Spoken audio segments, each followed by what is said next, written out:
So this is kind of an overview of how I've done Safmeds throughout 624 and 626. 624, I actually used to, if you notice, my scores are quite low, and that is because when I do them, I actually do Safmeds in reverse. I have to give the definition in 30 seconds for as many different cards or terms as I possibly can. So my scores were a little bit on the lower side. As we move into 626, the first few weeks, I actually was doing it that way and then decided to switch back to the actual current way of which everyone else is doing, which is looking at the definition and saying the term.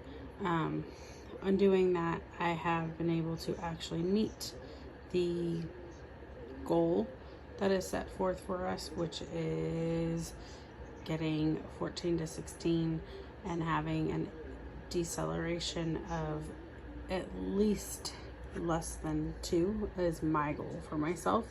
As you can see, I have been able to do that.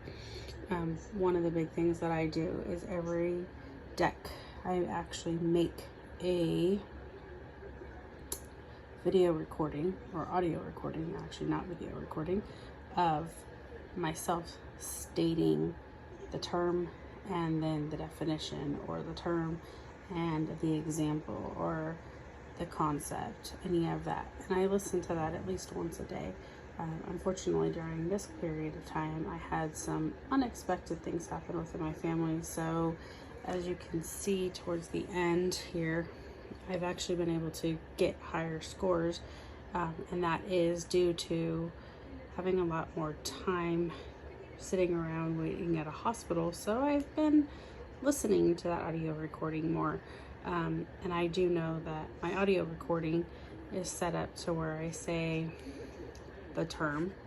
So if I was to say indirect assessment, I would give a pause, so it gives myself a little bit of time to then start to say if it's a concept, the definition, or an example. So an indirect, like I would say indirect assessment would be a questionnaire, a family questionnaire, a questionnaire to the school, anything like that. A direct would be, right, ABC direct data, a direct observation, consent, ensuring, any of that kind of stuff. It's all there. I give myself the word. I say if it needs to be the definition, the concept, or an example, and then I give myself a little bit of time so I can try to answer it before I actually hear the answer. This allows me to use, which is my best way of learning, which is auditory. I do use flashcards. That is for a quick review to let my 2-year-olds also be a part of it. So that's how I do it.